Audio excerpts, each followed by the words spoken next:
Charlas de la noche. Palabras con imagen. El análisis de los acontecimientos que influyen en nuestra vida con el periodista Francisco Durán Rosillo.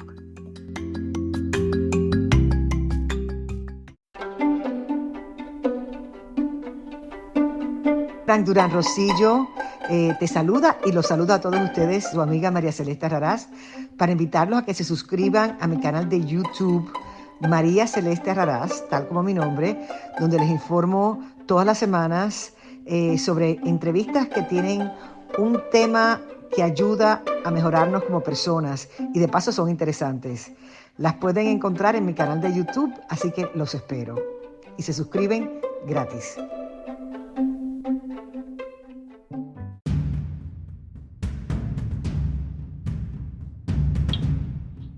El presidente de los Estados Unidos, Joe Biden, dio la orden de deportar a 10 diplomáticos rusos que aparentemente hacían misiones de inteligencia y que llegaron a robar información o a hurtar, todo está bajo investigación, información de alto nivel y de seguridad nacional de los Estados Unidos.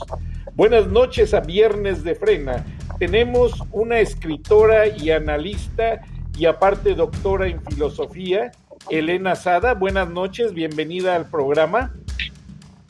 Gracias, Francisco. Buenas noches.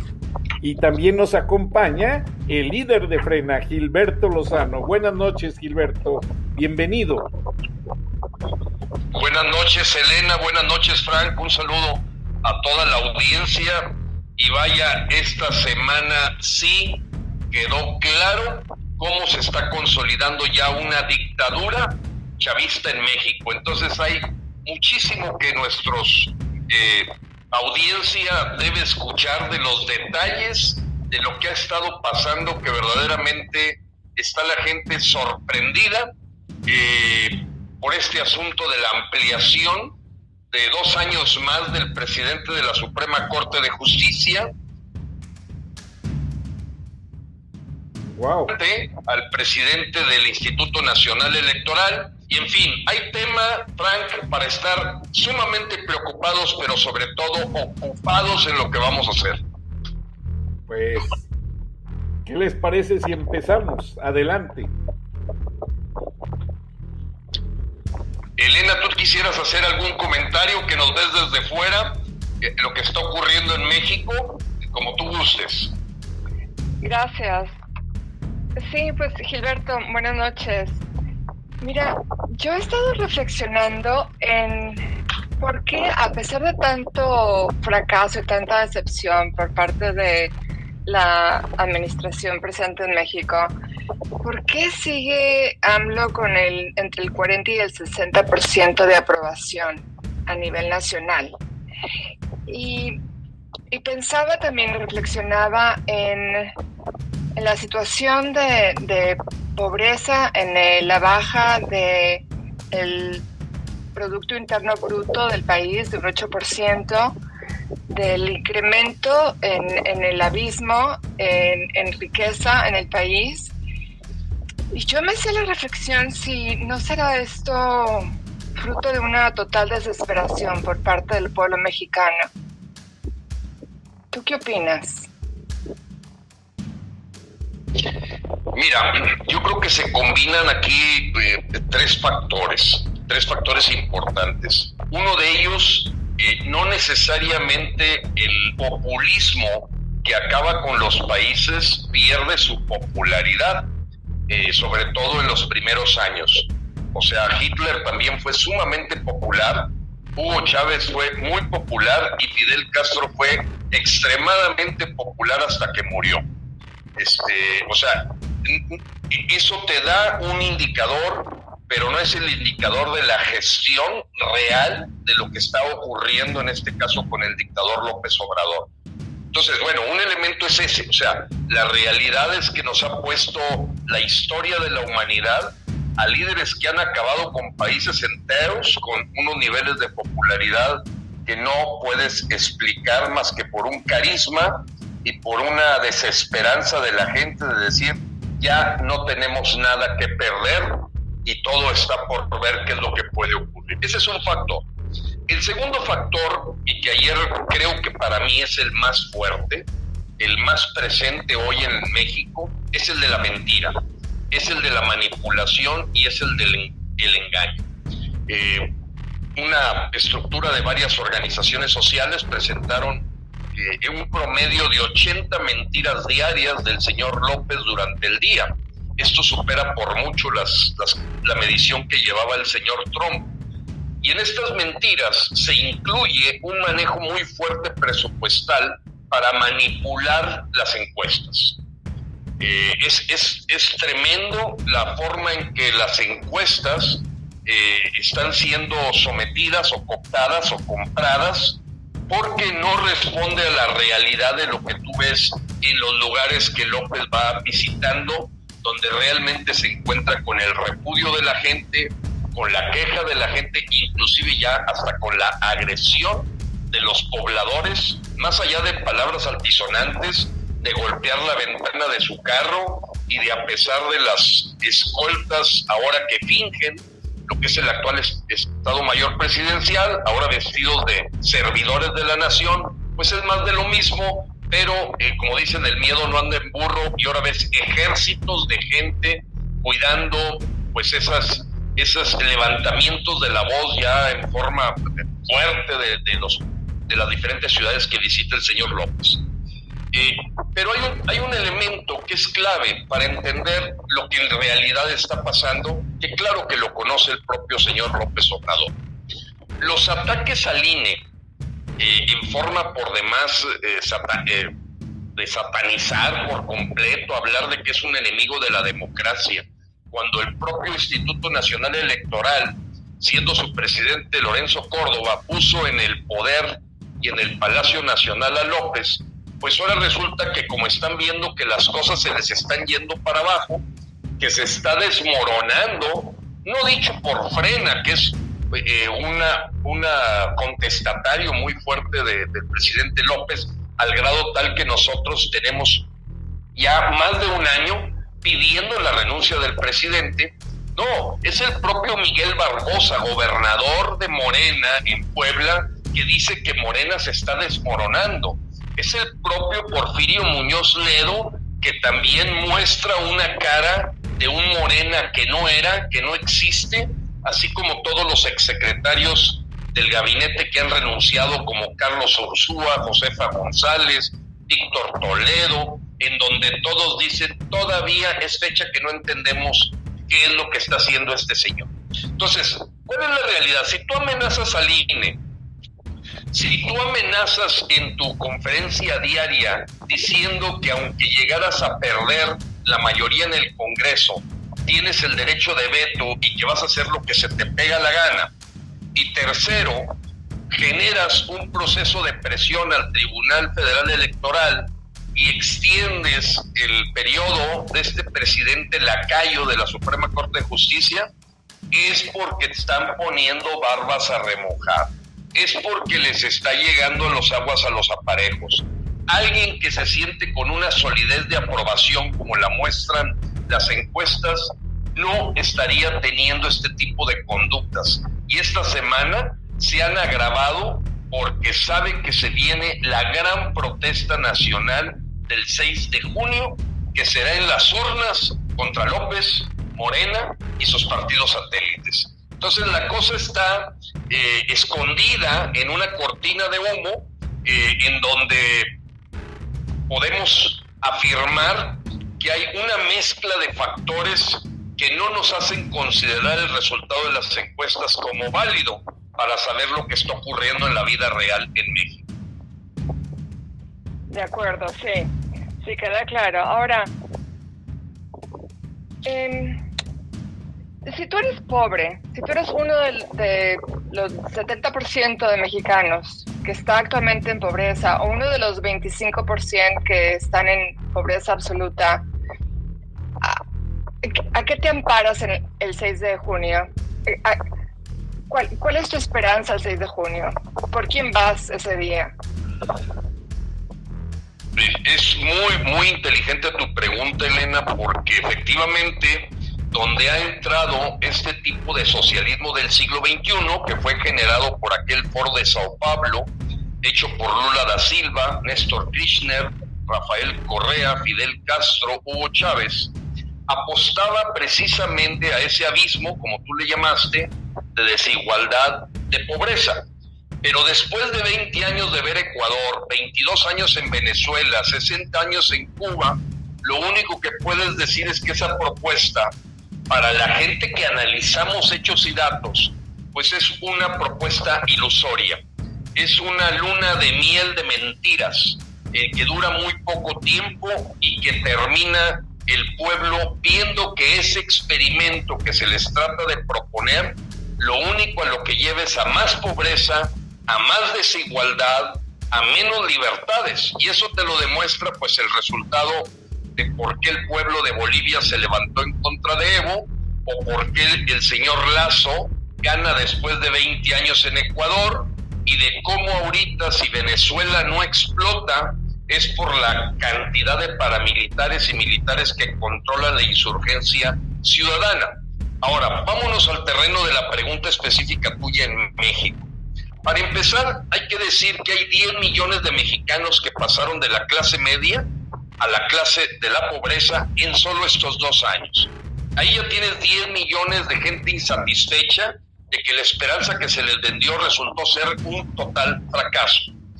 Y en el caso de la gente que está sobreviviendo, es el tiempo el que les va diciendo que efectivamente ya no consiguen trabajo.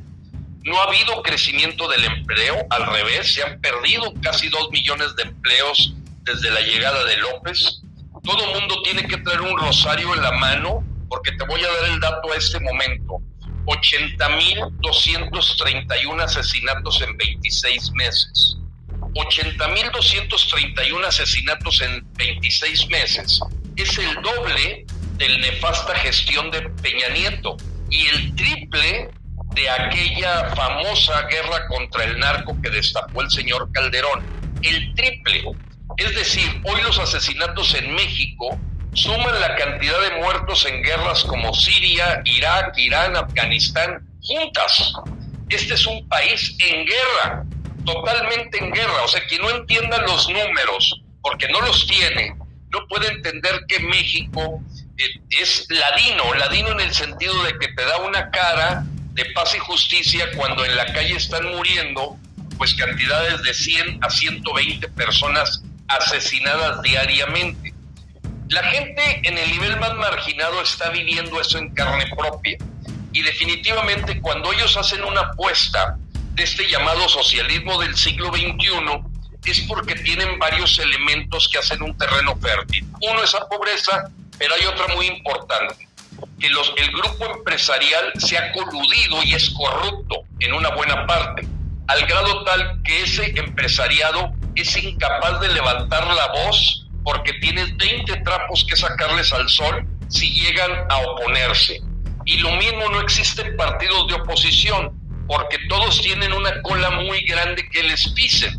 Entonces, de lo que estamos hablando es de que cuando llega esta dictadura, como la de López, es porque es la decadencia de un sistema político podrido que ha sido corrupto y corruptor. Entonces, hay una luna de miel en esto, y esa luna de miel es la que llama la atención para que podamos tener todavía una popularidad de un experimento ya fracasado en muchos países, pero al que no tiene acceso la clase marginada, de no saber qué es lo que le ocurre cuando te venden esta luna de miel, cómo terminas buscando medicinas en la basura, comida en la basura y completamente perdiendo la esperanza de movilidad social. Porque lo único que hacen estos experimentos del socialismo del siglo XXI es consolidar y expandir la pobreza. El primero los pobres significa primero más pobres. Sí, desafortunadamente, Gilberto, porque no debería de ser así. Por ahí va mi pregunta. O sea, la radicalización que vivimos en otros gobiernos izquierdistas ha fracasado totalmente, porque lo que necesitamos no es radicalización, sino, yo creo, en mi opinión, una gran sensatez. O sea, aquí mi pregunta es, si creemos que el mercado libre, que el capitalismo no el burgués egoísta y narcisista, como el que vivimos en muchos países latinoamericanos desafortunadamente y en Estados Unidos, sino un capitalismo social, casi un capitalismo socialista, donde verdaderamente el objetivo principal de la empresa en su ganancia sea el unir estas clases sociales, el darle oportunidad a los más vulnerables, a los más pobres, de la movilización social de la que hablabas, ¿no? Entonces, a eso es lo que voy. O sea, ¿qué partido, qué líderes nos proponen un capitalismo verdaderamente social donde ponga a la gente más vulnerable como prioridad, ¿no? Las mujeres, las migrantes, los indígenas, los niños, donde, digamos, ahí está el índice más alto de analfabetismo, de crímenes, de la violencia de la que hablabas. Entonces, ¿quién va a ser ese faro? ¿Quién nos va a llevar por ese camino de un capitalismo social que no sea una radicalización, que no sea otra retórica? Está muy claro, Elena, lo que tú comentas. Y bueno, mira, la ciudad donde tú naciste fue un ejemplo de ese tipo de empresariado con responsabilidad social. De hecho, fueron en un inicio los principios de la Coparmex, una economía de libre mercado con responsabilidad social. Yo soy producto de eso. Y tú me puedes decir, oye, Gilberto, pero tú eres un exalumno de Stanford, viviste en 35 países, estudiaste tu maestría en Tokio. ¿Cómo es que tú eras un hijo de un obrero? Y es más, fuiste obrero también.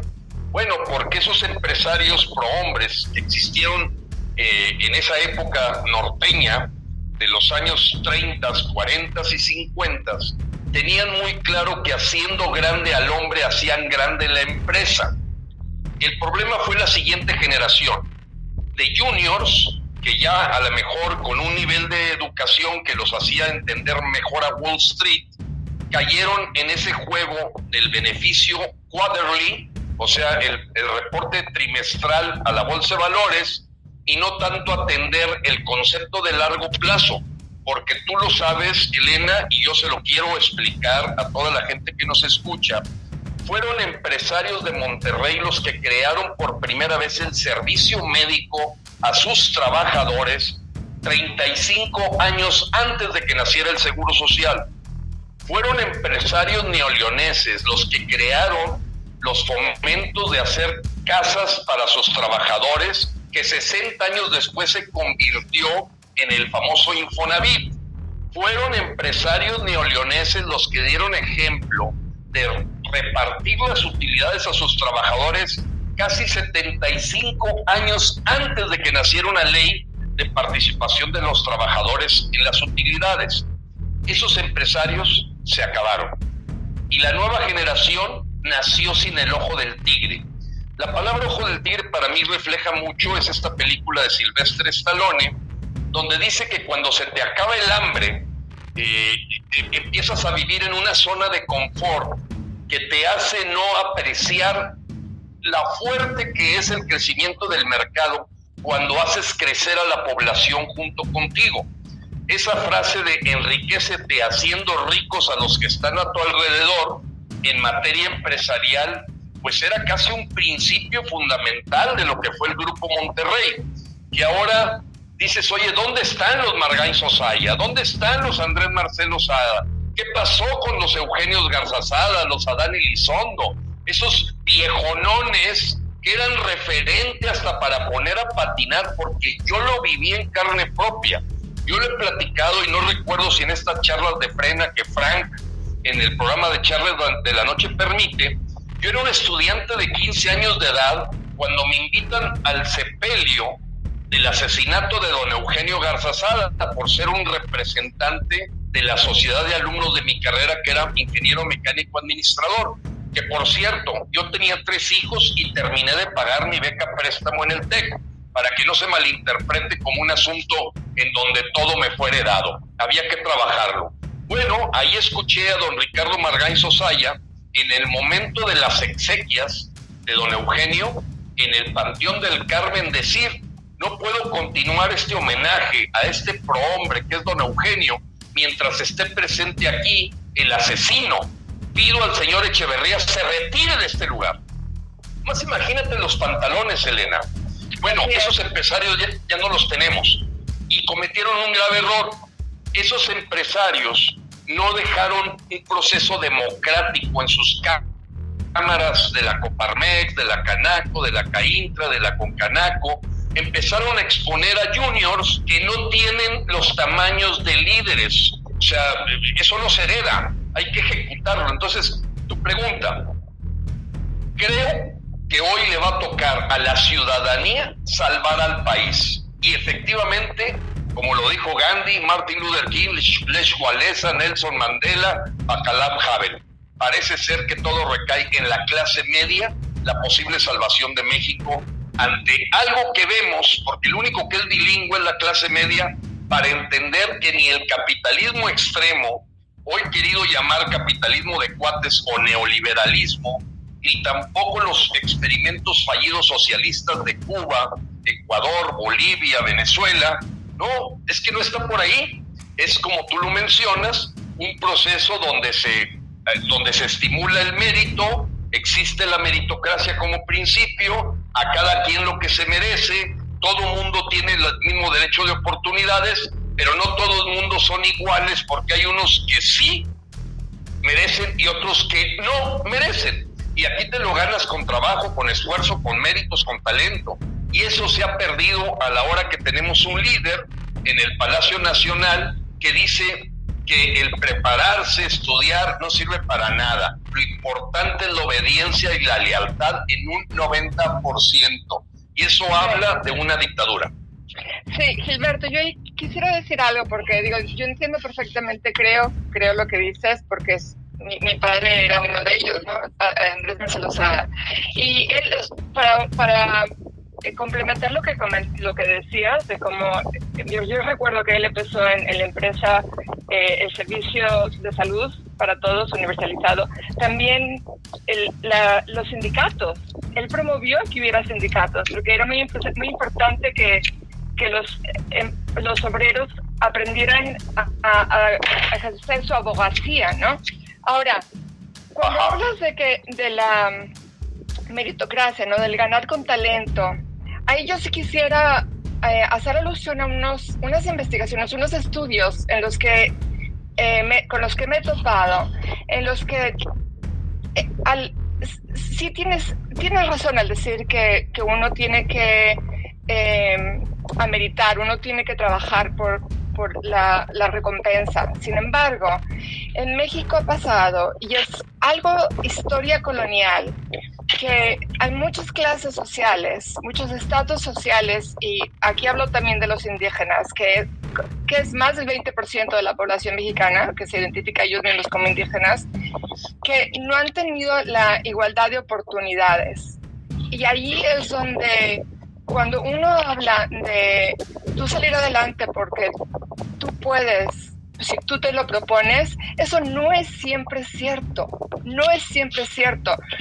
Existe lo que llamamos la responsabilidad social y colaborar, y como tú lo has dicho, la responsabilidad de colaborar para que haya verdaderamente una igualdad de oportunidad. Y este capitalismo social del que hablábamos tiene que poner como prioridad esta plataforma para los que nunca han tenido la oportunidad de una movilización social, la tengan, y hacer de eso la prioridad, no la ganancia. Es correcto, Elena. Mira, Elena, tienes toda la razón. Por eso hablé de igualdad en oportunidades.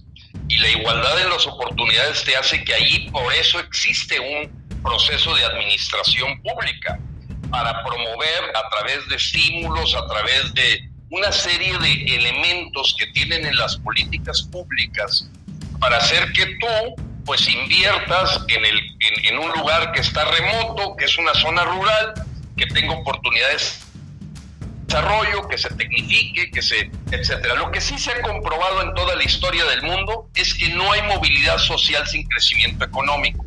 El único punto es que ese crecimiento económico te puede llevar a desigualdades si no está cuidado con esa responsabilidad social de la que tú hablas. Lo que nunca ha funcionado es dar el pescado y no enseñar a pescar. Eso no ha funcionado. Ya está comprobado, confirmado. Mi abuelo puede haber sido campesino, mi papá obrero, yo fui empleado, mis 4 hijos son empresarios. Esa es la movilidad, y esa movilidad ahorita se está cercenando, inclusive para la gente de las ciudades.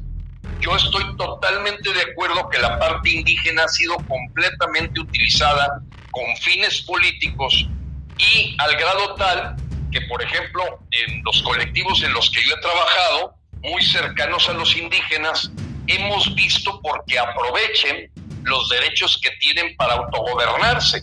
Porque, por ejemplo, el caso de Cherán, Michoacán, que en el día abril 15 del 2011 se quitó de encima a todos los partidos políticos, se quitó de encima al PRI, al PAN, al PRD, después de 65 años de estar en un círculo vicioso. Hoy ves a todos los niños purépechas hablando 3 idiomas, inglés, español, purépecha, todos tocan un instrumento musical, hay pleno empleo, la cárcel está completamente sin presos, todas sus calles tienen carpeta de concreto de 14 centímetros de presión hidráulica, tienen el colector pluvial más grande de Latinoamérica, tienen toda la cadena de valor, bosque, purépecha, cerradero, resinera, carpintería y venta por internet, y ves el paraíso de Latinoamérica en Cherán, Michoacán, con purépechas, y que dices, oye, no puedo explicarme cómo, si no tienen más que segundo de secundaria como promedio de educación, sean capaces de hacer esto. No, lo que pasa es que les quitaste el estorbo, y el estorbo es hoy la clase política mexicana, que como bien lo dijo Margaret Thatcher, ustedes son el país más rico del mundo, petróleo, plata, uranio, temperaturas, océanos por los 2 lados, junto al país más poderoso en materia de mercado, tienen todo, pero les sobran los políticos, y ese es un problema en donde han abdicado los líderes empresariales para verdaderamente, como en los años 70, poner las cuentas de que, espérame, el que paga los impuestos soy yo, tú eres un empleado, y tienes que ir a una visión de país que no es la que está presentando como esperanza este señor López, ni tampoco fue la de Peña Nieto, ni tampoco fue la de Calderón, porque ellos son parásitos, toda su vida han vivido de ser parásitos, toda su vida. López Obrador lleva 40 años de parásito, no sabe ni cómo se produce un empleo, no entiende de economía, pero tampoco lo hacía Peña Nieto, que fueron preparados para ser servidores públicos y aprovechar el cacicazgo, aprovechar lo que le llaman ellos gobernantes y gobernados, que no es lo que dice la Constitución. Entonces Frena está trabajando en la solución de fondo, que es empoderar a la ciudadanía, para que la ciudadanía cree un círculo virtuoso de que si el servidor no sirve y el funcionario no funciona, quítalo hasta que tengas la persona que cumple con honestidad y con capacidad lo que esperamos de él. Así tienen que funcionar y empieza un círculo virtuoso que no se ha creado en México y que nosotros apostamos que es la solución de fondo. No es cambiar de amo, es dejar de ser esclavos. Sí.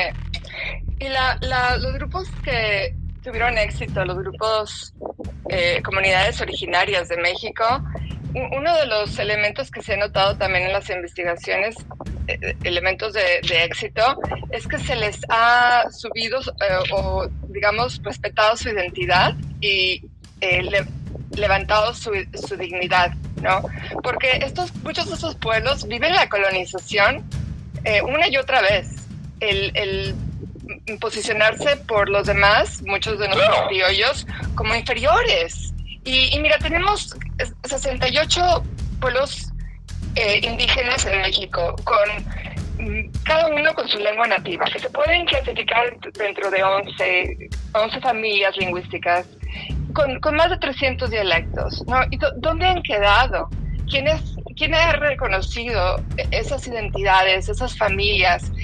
Quizá el idioma en el que escuchan los niños por primera vez, te amo, eres maravilloso, eres hermoso. Y de pronto cuando usan de nuevo el idioma en el mercado se les abaja. Sí.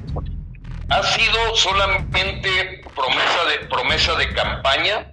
Eso no ha funcionado, porque para ellos los indígenas son nada más una divisa política, son una divisa para poder comprar el voto barato, mantener en la pobreza y en la miseria a esa gente para que salga económicamente el voto a comprarles, y mantener pues una recua de parásitos y zánganos, porque no solamente lo ves en la parte indígena. Mira, te voy a dar un dato que es clave para que la gente que nos esté escuchando sepa dónde estamos parados ahorita. Acaba de haber un laudo a través de jueces federales para pedirle al señor Napoleón Gómez Urrutia, hijo de aquel famoso líder sindical de los mineros metalúrgicos, Napoleón Gómez Sada, que tenga que haga el favor, Gilberto, sí, vamos a de devolver 56 millones de dólares que se robó.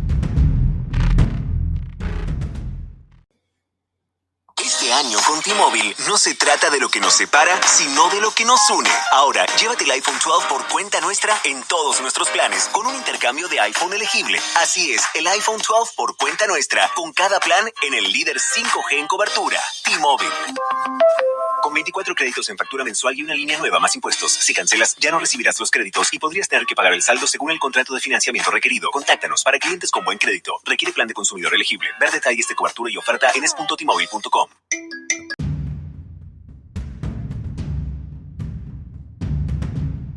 Regresamos al segundo segmento de Viernes de Frena con la escritora Elena Sada y el líder de Frena, Gilberto Lozano.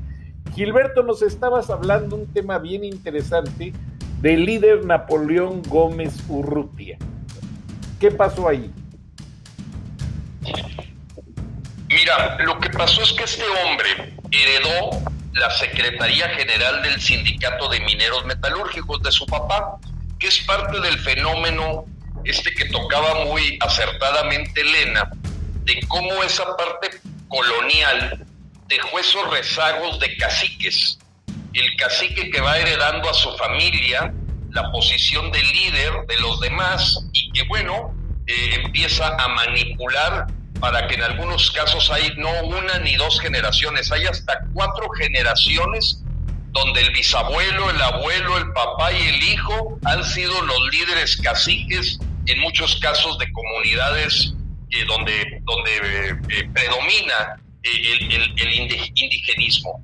En el caso de Napoleón Gómez Urrutia fue un tipo que, ya de altos vuelos vio la posibilidad de robarse 56 millones de dólares del fondo de pensiones de los mineros metalúrgicos, se ve demandado por el propio gremio sindical y él huye a Canadá.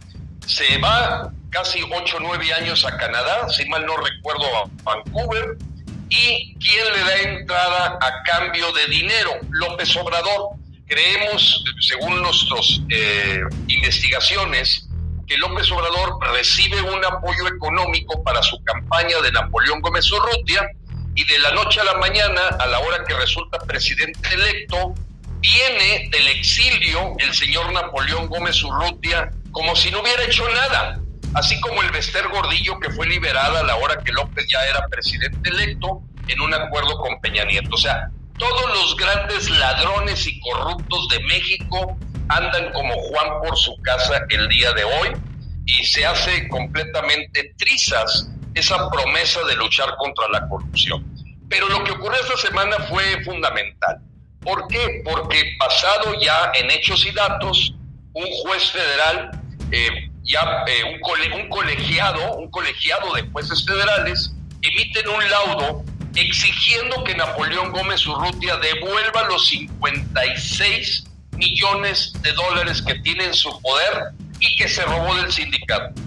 El señor es senador y de Morena, nomás para que veamos el tamaño del asunto. O sea, es un señor que trae 1,000 millones de pesos de otros mexicanos que han tenido que sobrevivir con cantidades exiguas de lo que les correspondía de pensión, a causa de un cacique como Napoleón Gómez, gente de la cónclave, del grupo de cuatreros que rodean a López, y ese tipo de fenómenos lo vemos muchísimo en Oaxaca, en Guerrero, en Chiapas, donde caciques siguen sometiendo a los indígenas para sus intereses particulares.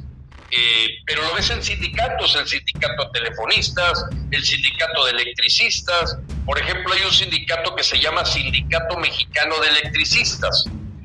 Lo maneja un líder que ya tiene muchísimos años, que se llama Martín Esparza, al grado tal que yo le llamo el sindicato de Martín Esparza y no el sindicato de mexicanos de electricistas. Es un señor que tiene una cuadra de caballos que le daría envidia al propio príncipe de España. Caballos uruguayos, árabes, chilenos. Es un multimillonario, y él es el que manejó este sindicato cuando se cerró la compañía Luz y Fuerza, y que son esos caciques los que se llenan los bolsillos para negociar contratos colectivos. Y esto que decía Elena hace rato me trajo a la memoria un ingrediente que yo vivía allá en la industria siderúrgica aquí de Monterrey, en mis primeros años como jefe de recursos humanos, en donde había ingenieros que me decían: oye, Gilberto, esto de las comisiones mixtas departamentales, donde el sindicato le das tu poder, lo único que hace es que sea una caja de Pandora. Y la respuesta que yo recibía de los que idearon que hubiera verdaderamente una voz representativa de los obreros, le decía: es que eso es precisamente lo que se quiere, que tengamos una caja de Pandora para que tú como ingeniero atiendas los problemas de higiene, de seguridad y de injusticia de tu departamento.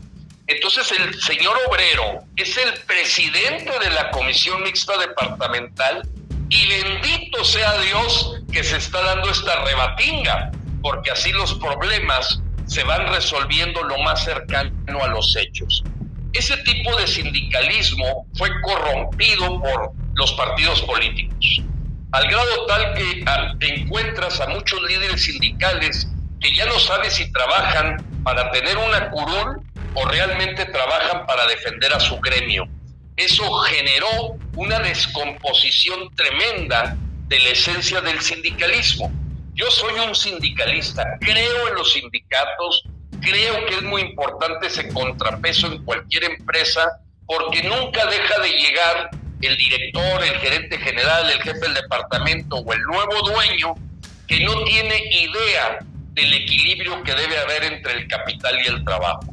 En ese sentido, sí considero que ha sido un rezago tremendo que tiene México con el indigenismo, y sin duda hoy está peor que el sexenio pasado y peor que hace 2 sexenios. O sea, no hemos avanzado absolutamente nada, y por ello frena en sus diferentes manifestaciones. Siempre tiene la presencia de purépechas, huicholes, otomís, tlaxcaltecas, y que se hacen presentes con nosotros para levantar la voz, en donde trabajamos hombro con hombro.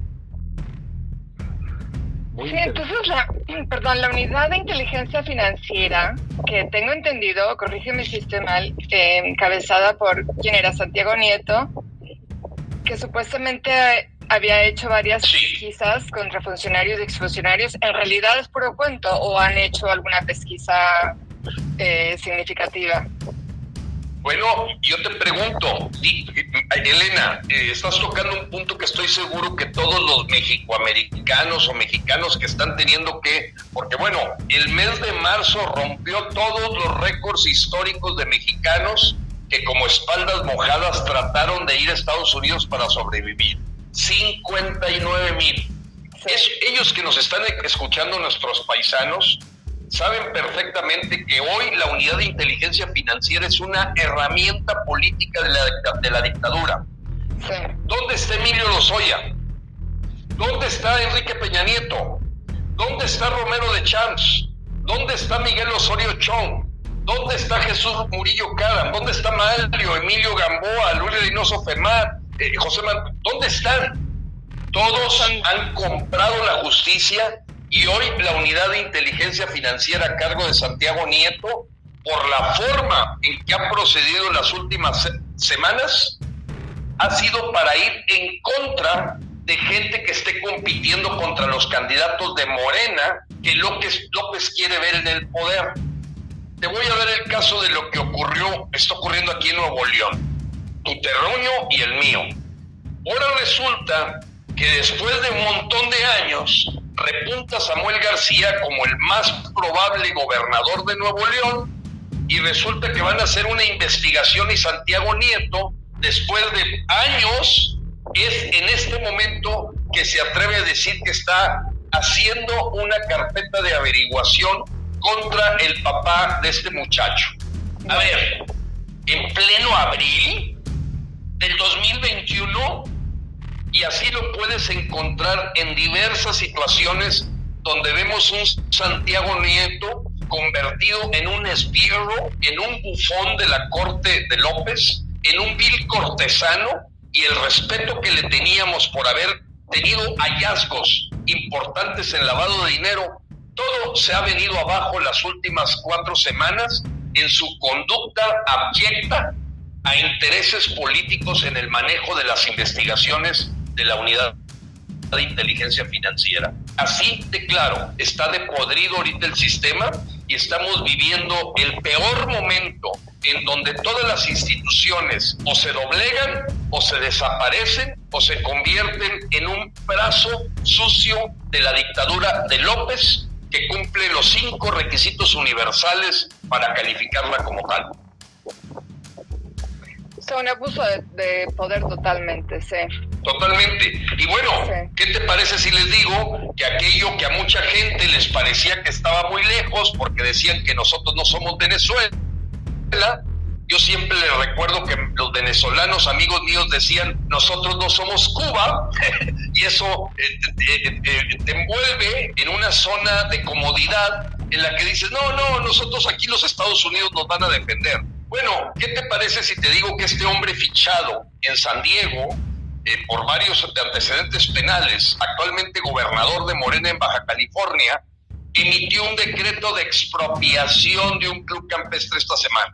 Nota de la semana: la palabra expropiación empieza a ser parte del lenguaje diario en México, toda vez que se está aprobando la ley de hidrocarburos que permite a una inepta como Rocío Nale tener las facultades para expropiar cualquier asunto de tipo petroquímica secundaria o que tenga que ver con la industria petrolera, simplemente por considerar que atenta al patrimonio nacional.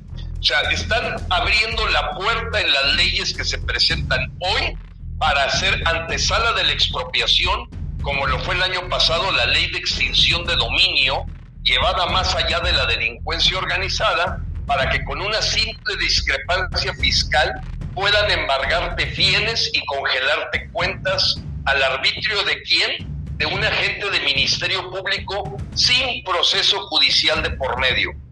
Venezuela, eso se llama Venezuela, y eso es lo que ha estado ocurriendo esta semana con la ley de hidrocarburos aprobada en la Cámara de Diputados y este decreto de expropiación que Jaime Bonilla aventó esta semana también, en donde yo le llamo la semana en que celebramos Venezuela del Norte. El ataque y las amenazas al Congreso de la Unión, el ataque y las amenazas al INE, el asunto del laudo contra Napoleón Gómez Urrutia, el asunto de esta expropiación del campestre de Tijuana, todo apunta a que esta semana ya podemos llamarnos Mexizuela, ya. Sí, o sea, una ignorancia, una omisión total de lo que es el respeto a la Constitución, ¿no?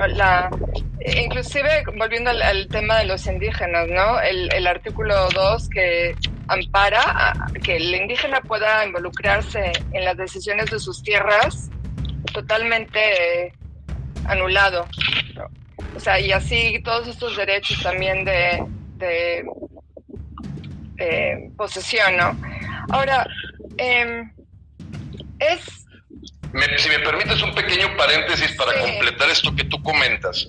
Y desafortunadamente este sistema político del socialismo del siglo XXI, que ha puesto inclusive indígenas en la presidencia, como es el caso de Evo Morales, coca-colero, bueno, pues como coca-colero, el señor lo único que hizo con los indígenas de Bolivia fue ampliar 7 veces los campos de cultivo de coca, para que en complicidad con el narcotráfico generaran un puente a Estados Unidos. O sea, eso es lo terrible también de muchos indígenas que terminan vendiendo su esencia, les hacen creer que son capaces de llegar así como aquel indígena zapoteca que de San Pablo de Guelatao llegó a ser presidente de México y que con eso crean un espíritu de apoyo al indigenismo, pero que realmente son indígenas traidores, como es el caso de Benito Juárez, que firmó el tratado McLean-Ocampo para ceder el sureste mexicano a los Estados Unidos, y que fue por una decisión del Senado de Estados Unidos no abusar como se había abusado cuando los tiempos de López de Santana. Pero si por Benito Juárez fuera y por el señor Melchor Ocampo, se firmó la entrega y libertad completa para que el sureste mexicano fuera explotado por los Estados Unidos con un potencial segundo canal de Panamá, y no se dijera para hacer y deshacer con la parte indígena muy fuerte presente ahí. Nomás para que sepamos cómo los indígenas a veces son los principales traidores de los propios indígenas. Sí, y los abusos se han ya normalizado. Mire, yo hice mi tesis doctoral con indígenas de la zona de México y Guatemala, y los abusos registrados eran incontables y sin embargo estaban totalmente ya normalizados. Abusos no solamente por otras clases, sino también por otros líderes de los mismos indígenas. Yo quiero volver a lo que comentaste. Pero hay que ver que hay de indígenas a indígenas. Yo te quiero mencionar lo siguiente por este tema que es muy, muy, muy potente.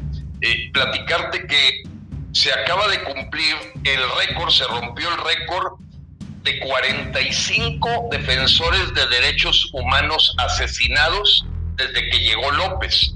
Y el dato que te quiero decir es bien importante, porque de esos 45, el 75% son defensores de derechos humanos indígenas.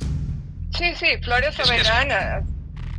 O sea, Elena, no solamente tenemos el récord de matanza de defensores de derechos humanos, récord en toda la historia de México al tener 45 asesinatos en estos 2 años. No, el 70% son gente que iba contra la carboeléctrica o iba contra la invasión de tierras o contra el despojo para el Tren Maya. Son a los que han matado. Mira, 45, 11 los asesinaron en Oaxaca. Gente defensora de tipo comunitario, 19, la mitad, y medio ambiente, 15. Ya nada más ahí te sumé 34 de los 45 asesinados tienen que ver con aspectos de indigenismo. Claro. No son temas de diversidad sexual, que son 6. Sí, no, Flores Soberanes, ¿cómo lo asesinaron 2 días antes de una votación para el uso de la tierra? Y solamente el 50% de las personas se presentaron a votar, o sea, intimidación total. Sí. Pero yo quiero volver a lo que comentaste, Gilberto, hace poco, de cómo la esperanza está en el estrato social medio, ¿no? En México. Y yo pienso también muchos de los paisanos... Está formado también por indígenas, ¿eh? Sí, por eso, sí. Y muchos de esos son indígenas ya activamente, o sea, que han tenido la oportunidad de ser activos y participar a nivel social de modo significativo. Inclusive muchos son paisanos aquí en Estados Unidos y muchos regresan a hacer este tipo de trabajo. Así es. Y yo por eso te quería preguntar, ¿no? Porque yo no sé si... Yo sé que tú tienes un pasado en el que tú hiciste todo lo posible por pues recibir de lo que merecías con tu sudor, el sudor de tu frente, ahora sí, ¿no? Y yo sí estuve en una situación, aunque yo soy Sada de Monterrey, yo no heredé mucho dinero y yo siempre he trabajado para vivir, pero sí pasé por una situación en la que tuve hambre y no tenía que darle de comer a mis 2 niños, ¿no? Como madre soltera por una situación concreta después del divorcio. Y recuerdo haber ido al comedor de los que no tienen ni para pagar la comida, ¿no? Y haber pasado un momento muy difícil durante unas semanas, viendo que no tenía para dar de comer a mi familia, que no tenía para comer. Y cuando uno piensa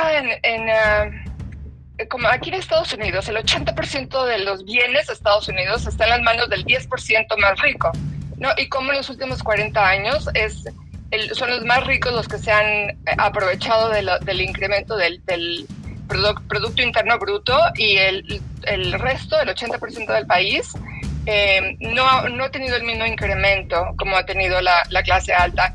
Lo mismo se puede decir de México. Entonces, sí vemos, sin embargo, un estrato social medio en México que es clave en este despertar, en pues, prepararse como líderes políticos inclusive, ¿no? Pero yo pensaba, bueno, ¿cómo forjamos una clase media con este tipo de líderes que no sean narcisistas? Porque por algún motivo casi todos nuestros gobernantes han sido narcisistas o se hacen, no sé, pero que verdaderamente tomen a esta clase de pobreza, de esa clase pobre, no como, bueno, ellos se lo merecen porque no trabajan, no, sino verdaderamente como los más vulnerables que necesitan de todo nuestro enfoque, nuestro apoyo, para que salgan de su identidad de inferiores, porque creo que los estamos posicionando también para permanecer siempre como vulnerables, ¿no? Entonces, ¿qué es lo que puede hacer esta clase media para prepararse en este tipo de liderazgo? Déjame decirte lo que yo pienso. Lo primero, este proceso de acumulación de la riqueza en pocas manos,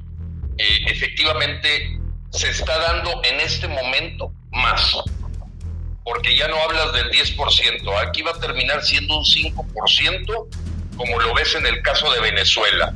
Nada más que ahora los multimillonarios son Nicolás Maduro, su familia, sus compadres, igual en Cuba. O sea, queda todavía en más pocas manos. Yo le llamo al socialismo del siglo XXI o comunismo, yo le llamo el capitalismo extremo, porque todo queda en bien poquitas manos, en manos del poliburón.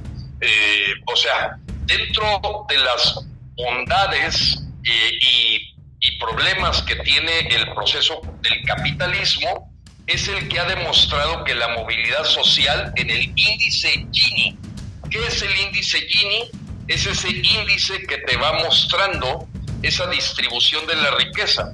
Y está comprobada que la correlación científica al crecimiento económico es obligada.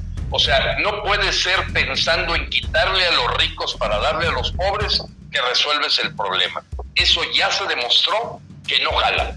Entonces, tienes que meter ese ingrediente de iniciativa propia, de desarrollo empresarial, del emprendedurismo, en todos los niveles, porque mucha gente cree que cuando hablamos de empresarios no está pensando en el señor que pone su tienda de tacos o pone su negocito de bordados. Ellos también son empresarios, se autoemplean y sacan adelante a su familia con eso.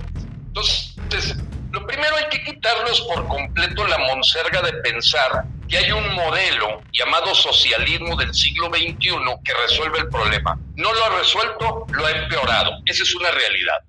Y tiene razón Thomas Piketty, este escritor economista, que dice que lógicamente quien tiene más poder económico pues tiene más poderío en un mercado completamente libertario o libre.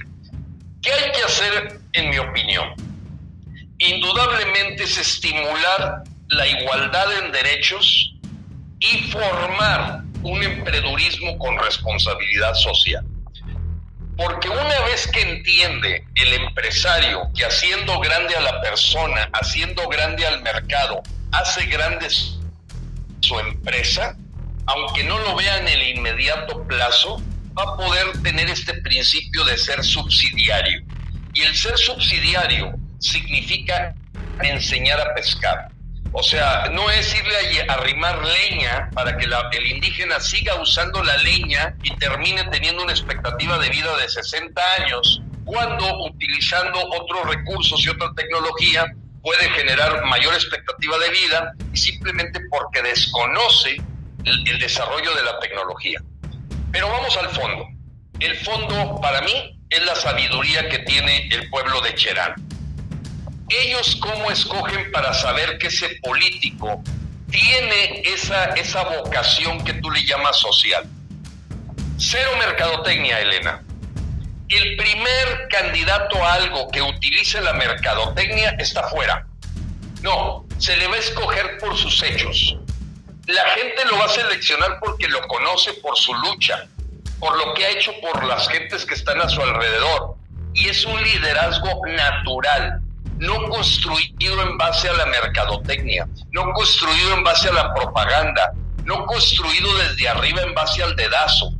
La gente de Cherán escoge a los 12 miembros del Consejo Superior y de repente aparece en la Junta de Cabildo la señora Juanita que vende buñuelos, pero a todo mundo le consta que es una líder social, que es una señora que termina de vender los buñuelos, limpia la plaza con su propia mano, se encarga de recoger los papeles y en forma humilde tiene una vocación social que la gente la hace que digan, ella es nuestra líder. Ese tipo de liderazgos naturales, no construidos, son los liderazgos a los que apostó Cherán. Amatán, Chiapas, Oxuc, Chiapas, la Iguala de los Libres en Guerrero. O sea, han venido generándose comunidades que dijeron, ¿sabes qué? Todo esto que hemos hecho no ha servido para nada. Cada día estamos peor. Vamos a seleccionar a nuestros servidores públicos o a nuestros representantes sin propaganda, sin mercadotecnia, sin partidos que tengan intereses. Y entonces van a salir los verdaderos líderes. Y cuando tú tienes al verdadero líder, vas a tener un círculo virtuoso. Esa es la solución que propone Frena, pero hay que aprender. O sea, para pasar al doctorado tienes que pasar por primaria, secundaria. Y hoy tenemos un gran obstáculo y enemigo público número 1 del desarrollo de México.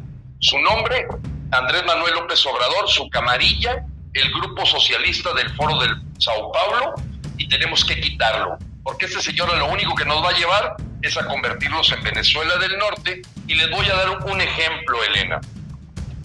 ¿Tú sabes cuál es la nota más importante de esta semana, Frank, Elena, aquí en México? Me venzo porque hay tanta estupidez de la 4T. Bueno, es que ha habido tantas, pero les voy a decir la nota más relevante. El análisis y la investigación científica de la Universidad de California y de varias organizaciones que la organización en el Health Organization, World Health Organization, no la OMS, no, esta organización que es una red, analizó todos los países en la forma en que atendieron el COVID. Aseguran, con datos científicos, que México no debió haber tenido 190,000 muertes. Esa es la nota. Se debieron haber eliminado 190,000 muertes que están en el conteo oficial, y simplemente por la ineptitud, la frivolidad, la superficialidad, la falta de preparación, el manejo político desde la toma de contagios, la atención para las decisiones que se tomaron, la forma en que se manejó la pandemia, hay 190,000 muertos en las espaldas de López-Gatell y de López Obrador. No lo digo yo, lo dice un grupo científico que hizo una tabla comparativa en detalle del coronavirus. Para mí, esa es la nota de 8 columnas. Murieron 190,000 mexicanos asesinados por la ineptitud y frivolidad de este gobierno que apuesta a permanecer en el poder y no hacer el trabajo para el que se contrató, la salud pública de la ciudadanía. 190,000 muertos de los 220,000 pudieron haber sido evitadas. La realidad de los hechos es que hay 430,000 actas de defunción en excedente del promedio esperado de los últimos 5 años. Esa es la cifra real de muertos de manera directa o indirecta en México por la pandemia, sea porque la persona no la atendieron, traía una cardiopatía, murió en la puerta, y hay un excedente de 430,000 muertos en lo que va de que empezó la pandemia, que no corresponden al pronóstico natural demográfico y estadístico que te da la historia de la morbilidad o mortalidad de los últimos 5 años. Pero la nota que tiene que saber cualquier paisano que está allá en Estados Unidos, nuestros amigos mexicanos y la gente hispana, es que aquí tenemos el crimen de lesa humanidad más grande de todo el mundo en este momento en manos de la familia López. Sí, la noticia de la semana sin duda, una verdadera tragedia. Tragedia. Y esa tragedia, desafortunadamente, nomás para que veas, ¿escuchas que algún empresario diga algo? ¿Escuchas que algún líder del sindicato fulano de maestros diga algo? ¿Escuchas que algún partido de oposición se rebele para decir que esto es terrible? Nada. Solo frena, que es esta clase media alta, clase media baja, clase baja, porque se nos ha agregado muchísima gente que ha perdido su trabajo y que está cayendo en una situación de desesperanza y que ven en frena una solución que no tiene propuesta de buscar puesto público. Nosotros lo que queremos es ejercer como ciudadanos de 365 días y no de habitantes que van y votan cada 3 o 6 años. Ese es el cambio de mentalidad que...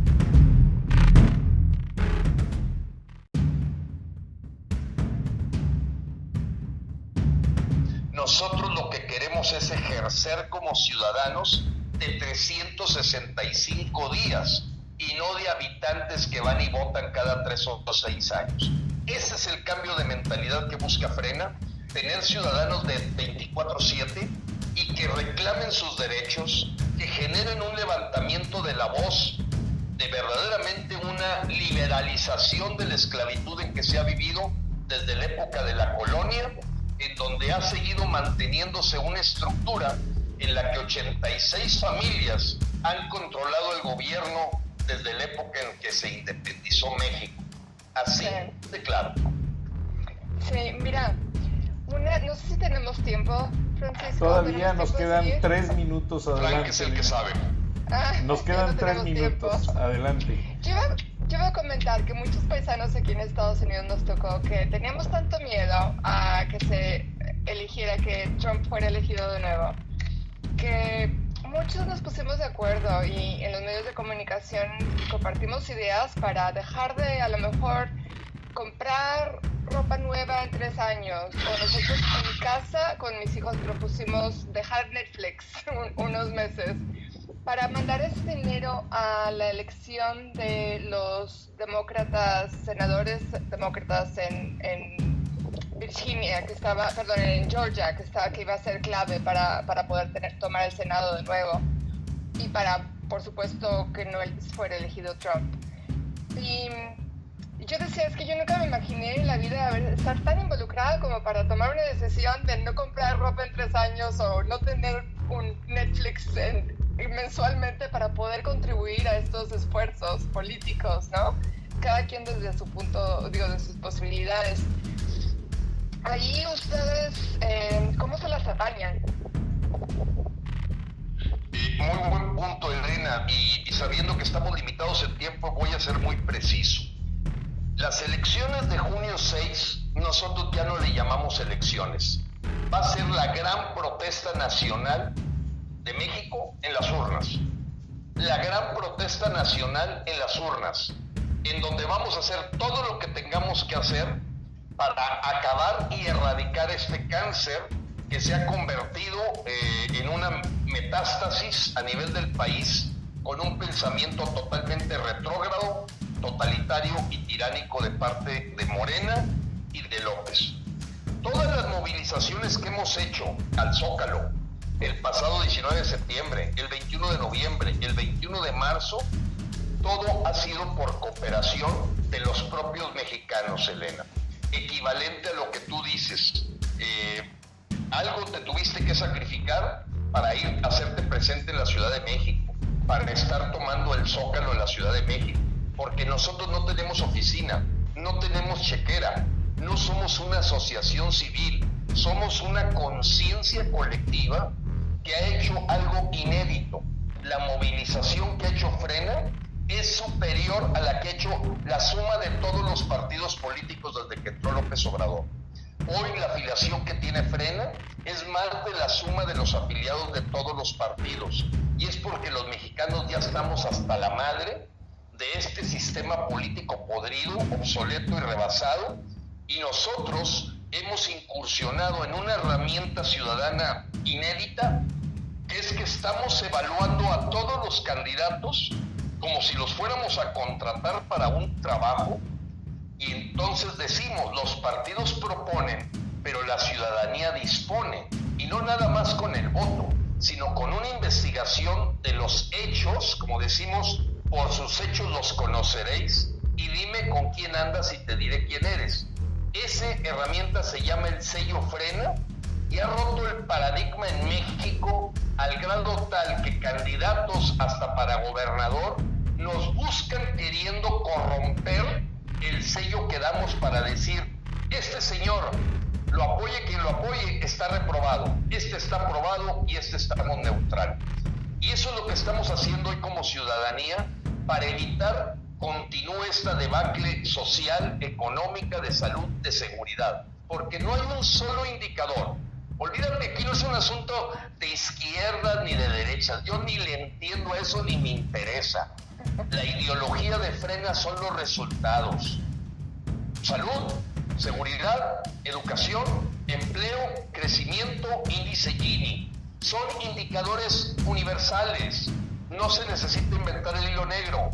A mí que vengas diciéndome que es de izquierda, de derecha, de centro izquierda, de ultraderecha o de centroizquierda, para mí son rollos académicos para hacer que vivan de eso parásitos académicos que no sirven para nada. A mí dame resultados, y eso es lo que pide Frena, y está cambiando completamente la neurolingüística de toda la ciudadanía para hablar de resultados, no de ideologías, resultados. Ahora, Gilberto y Elena, le vamos a robar un minuto a la señora Beatriz Pajés, que ya se encuentra en cabina. Simplemente, ¿cómo ven la fusión de Televisa Univisión, quedando Emilio Azcárraga Gallín como presidente de la unidad de noticieros? ¿Creen que todo esto sea un manipuleo, dado que Bernardo Gómez es uno de los patrocinadores de López Obrador? Mi respuesta es inmediata y bueno, que Elena sea la que cierre con broche de oro. Yo te digo que es una preocupación tremenda la que trae López Obrador de el contrapeso que le va a significar el gobierno de Joe Biden. Hoy Joe Biden y esta semana Kamala Harris obligaron a López Obrador a mandar 10,000 personas de la Guardia y del Ejército a cuidar la porosidad que está poniendo en riesgo la seguridad nacional de los Estados Unidos con la entrada de terroristas de Yemen, que nunca había ocurrido en la historia de México, de que nosotros fuéramos un puente para la llegada de esos terroristas a piso americano. En ese sentido, Kamala Harris fue muy fuerte y puso en su lugar a Marcelo Ebrard. A López Obrador lo trató como un solo vino, y creo que este asunto de Televisa y Univisión responde al hecho de manipular la opinión pública de nuestros paisanos allá por la vía de que, así como manipulan con la caja idiota de Televisa en México, hacer lo mismo con nuestros paisanos allá. Lo veo como una total orquestación manipulada, como la que hizo Rafael Correa y la que hizo Hugo Chávez. Gracias, Gilberto. Elena. Yo solamente digo que estoy totalmente de acuerdo, que es un pánico por crear una opinión pública a favor de él, por él mismo, no por sus frutos, ¿no? Totalmente de acuerdo, Elena, Gilberto, y es que realmente la gente de cierto extracto social del que ustedes hablaron no tiene recursos para leer, no tiene el hábito de leer, y lamentablemente la novela, la canción y los chismes de farándula les arrebatan sus momentos de entretenimiento, y es ahí donde Televisa, confabulado con cualquier político que les da apoyo, han logrado mantener aquella televisión de vecindad que empezó con Emilio Azcárraga, el Tigre, y que continúa. Es correcto, Frank. Es muy triste. Frank, si me permites un segundo, recuérdate aquella frase con la que marcó para siempre lo que iba a ser Televisa el padre de Emilio Azcárraga Allén, el Tigre Azcárraga Milmo, cuando dijo: nosotros solo somos soldados del gobierno, sea quien sea, y nos dedicamos a hacer televisión para jodidos, pan y circo. No lo digo yo, lo dijo el Tigre Azcárraga, y ahí está en su libro que se llama El Tigre, donde él claramente definió su estrategia para volverse millonario: ser un soldado del partido en el poder o del gobierno en el poder, y crearle al mexicano el síndrome del Chapulín Colorado, para que el mexicanito enano piense y diga: ¿y ahora quién podrá defendernos? El Chapulín Colorado está frente al espejo, eres tú y soy yo, y tenemos que defender la patria. Dios los bendiga, Dios bendiga México. Gracias, Gilberto, gracias, Elena. Gracias, Frank. Y ahora escuchemos a la señora Beatriz Pajés con su editorial de esta semana. Gracias, adelante, Beatriz, bienvenida, y nos escuchamos después de esto la próxima semana. Hasta entonces.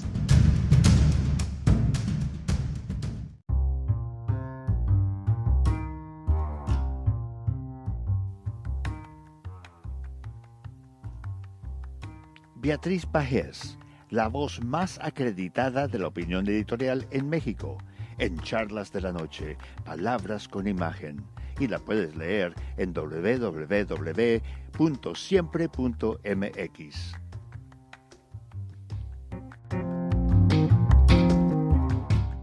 Buenas noches, Frank. Un placer, como siempre, participar en charlas de esta noche. ¿Quieres enterrar a México? Vota por Morena, prolongar el mandato del presidente de la Corte, Arturo Saldívar, violando la Constitución, e intentar imponer como candidato a gobernador a Salgado Macedonio, un violador de mujeres, es un adelanto de la arbitrariedad que viene si Morena gana el 6 de junio. López Obrador mandó matar al INE, como lo anunció el Toro, y busca sojuzgar al Poder Judicial para legitimar el fraude en las próximas elecciones e imponer después una Constitución que le permita reelegirse. Después de que 6 consejeros del INE no se doblaron ante el mazo presidencial y confirmaron la cancelación de las candidaturas de Salgado y Raúl Morón, López Obrador ordenó fabricar la reelección de Saldívar para ganar por las buenas, por las malas o como sea las elecciones, tener de su lado a la máxima instancia jurídica e imponer una dictadura. Salgado es la esencia de lo que representa este régimen, un vándalo que cree que sus testículos están por encima de la Constitución y del INE, un salvaje que cree que sus bolas son una patente de corso para violar mujeres y obtener una gubernatura mediante amenazas, fabricación de pruebas y engaños a la autoridad electoral.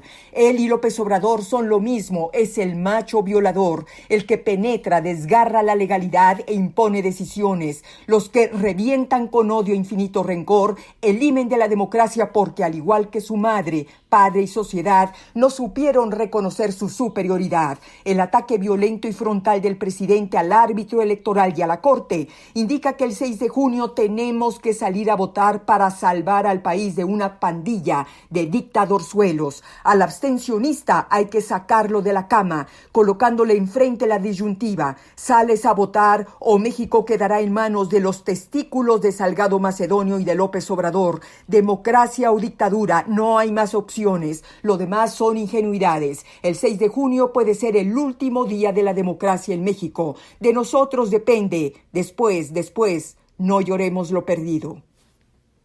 Hasta aquí mi comentario. Buenas noches, Frank, y buenas noches a todos quienes nos escuchan en Estados Unidos, México y en otras partes del mundo. Soy Beatriz Pajés. Hasta la próxima.